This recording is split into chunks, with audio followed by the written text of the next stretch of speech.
Waking up knowing fully well that you have varieties of foods in the freezer for the week is such a flex. And do you agree with me that meals you don't actually plan is the sweetest? Today I'll be showing you how I put together this scrambled egg mackerel rice. So keep watching. To begin, clean your mackerel thoroughly and go in with your medley of spices and some blended pepper and onions. I blended this pepper and onions roughly, by the way.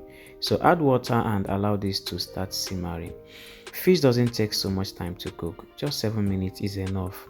Scoop them out from the stock and you can choose to air fry this, grill it in an oven, or you can throw it inside your rice just like that, anywhere you want it. So once that is done, I'm going to heat up oil in a separate wok and go in with the roughly blended pepper mix and onions. These are a combination of scotch bonnet pepper, the long one called shombo, or is it attache, and lot of onions.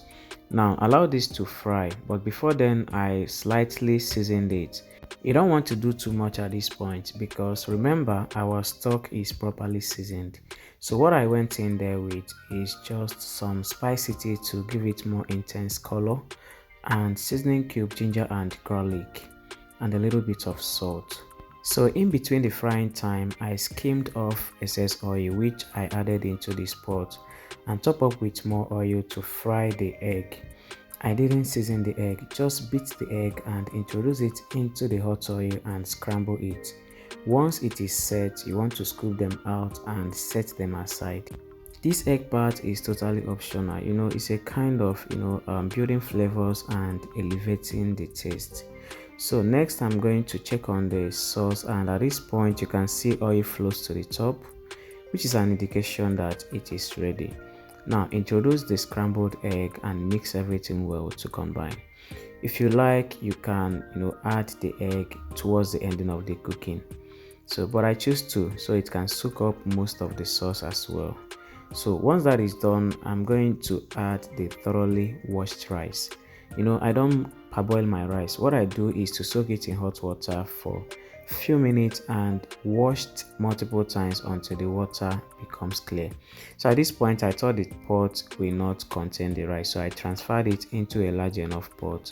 So stir well to mix the stew with the rice before you add your stock. Once you add your stock, top up with water if the liquid is not enough. You must have studied your rice to know if it takes more water to cook or less. So mine just take less water to cook, which is why I allowed the liquid and the rice to just be at the same level. So once that is done, you want to stir, adjust with seasoning or salt if necessary. Otherwise, cook for the first 15 minutes and come back after 15 minutes mark and stir so the grains can cook evenly. Also, you want to taste and adjust whatever you want to adjust at this point. Seasoning your rice when it is done is not the best practice. So finally, cover with foil paper to trap the steam and allow this to simmer on medium heat for another 10 to 15 minutes or until your rice is tender. And this is what we have. You can garnish it with spring onions or green bell pepper. And if you get to try it out, enjoy it when you do. And don't forget to send me pictures on WhatsApp so I can repost them on my stories. Thank you for watching once again. See you in my next video. Bye.